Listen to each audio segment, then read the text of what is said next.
Hello guys, જય માતાજી, જય મા મંગળ. કેમ છો મિત્રો? બધાય મજામાં જ છો? તો અમારા ન્યૂ બ્લોગમાં તમારું હાર્દિક સ્વાગત છે. તો અત્યારના 7:30 વાગી ગયા છે. આકાશ કામેથી આવી ગયા છે. શું બનાવે છે? આયા હાટુ શું બનાવે છે? મેગી. આયા હાટુ બનાવે? મેગી. મેગી બનાવે છે. કોણ બનાવે છે મેગી? પપ્પા. મમ્મી નથી બનાવતા? ઓહો, કેટલો ખુશ છે જો. તો આયુષભાઈ માટે મેગી બનાવે છે અને અમારા માટે આજે અમારે સેવ રોલ બનાવવાનો પ્રોગ્રામ કરીએ છીએ. તો આજે અમે સેવ રોલ બનાવશું. સેવ રોલ બનાવવા માટે અમે બટેટા લીધા છે. હવે બટેટા બફાર તૈયાર કરી નાખીએ. નવા બટેટા છે એટલે ફોલતા વાર લાગે તો ત્યારે આમને છોલી નાખીએ ને છોલીને પછી કુકરમાં ડાયરેક્ટ બાફી ને પછી અમે કુકરમાં બાફા મૂકી દઈ ને પછી બધો મસાલો તૈયાર કરી નાખીએ. તો કન્ટિન્યુ બ્લોગ પર બન્યું. ત્યારે હવે બટેટા બાફવા મૂકી દીધા છે અમે. તો બટેટા બાફીને આયુષભાઈ સામાન કઈ ગયો આપણો? આપણે શું લાવ્યા છીએ?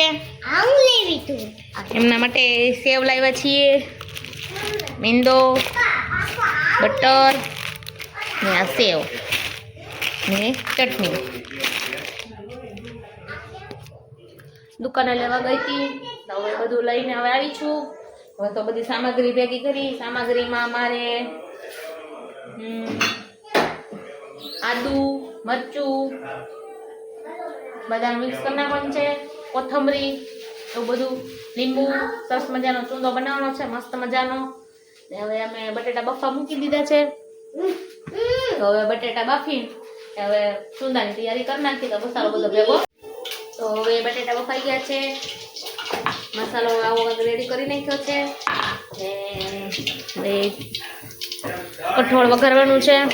થોડું કઠોળ વઘારીને રોટલી બનાવી નાખીએ. ત્યાં સુધીમાં બટેટા ઠરી જાય. પછી આપણે બટેટાનો ચૂંદો કરીને એમાં બધો મસાલો નાખીને મિક્સ કરવાનો છે બરાબર. ત્યાં સુધીમાં આપણે કઠોળ ને રોટલી બનાવી.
હવે બટેટા પોલવા બેસી ગયા છે. બટેટા બફાઈ ગયા છે સરસ મજાના. હવે આપણે મસ્ત મજાના સારા કરીને હવે એનો ચૂંદો કરી નાખીએ.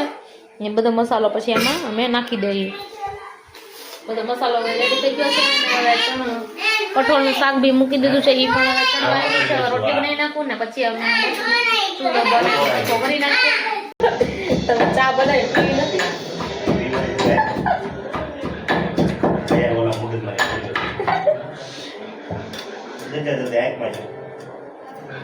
હવે મૂકી દો તો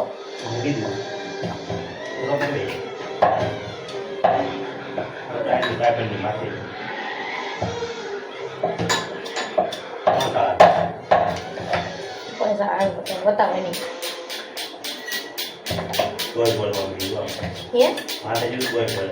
તો મળે તો ખરી ને રામ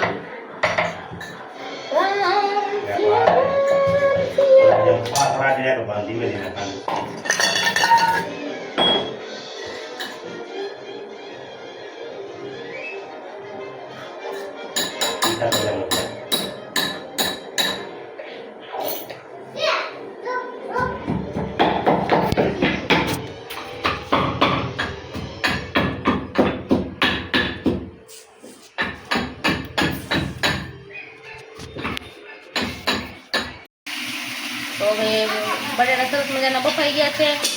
એમાં મેં થોડો 3-4 બટરનો ભૂકો નાખ્યો છે. લસણ, આદુ મરચાંની પેસ્ટ, આદુ મરચાંની પેસ્ટ લીધી છે. તીખા છે એટલે થોડાક ઓછા લીધા છે. એક લીંબુ નીચું નાખીએ મસ્ત ખાટા અને તીખા બને.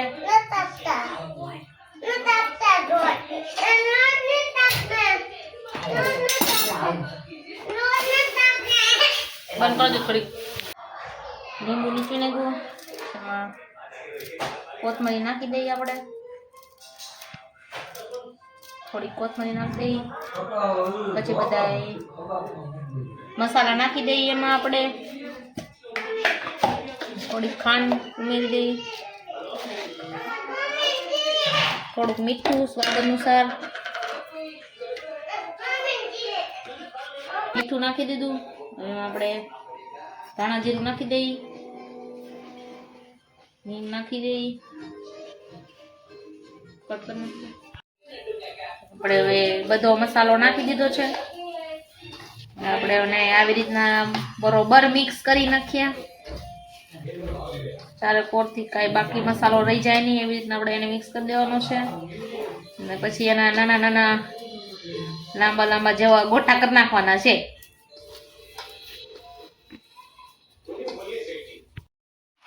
તો હવે લોટનું આવી રીતના સરસ મજાનું આપણે બધું મિક્સ કરીને આવી રીતના લોટનું ઓલું કરી નાખ્યું છે બટેટાનું. હવે આપણે એને આવી રીતના મસ્ત મજાના ગોળિયા જેવું વાળી નાખવાનું છે. જોઈ શકો છો આવી રીતના આપણે એને વાળી મૂકી દેવાના છે. પછી એમાં આપણે મેંદાના લોટનું પાણી કરી ને સેવ નાખી હલાવીને આવી રીતના એક રોલ તૈયાર કરવાનો છે. પછી આપણે તળવાનું છે.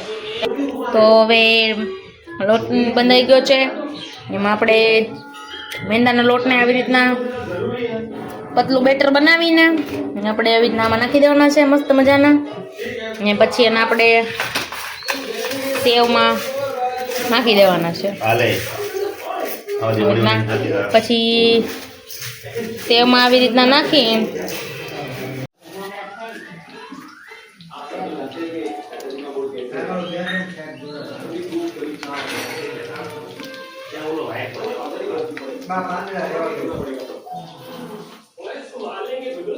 ફાઇનલી ગાઈસ અત્યારે હવે અમે જમવાનું રેડી થઈ ગયું છે.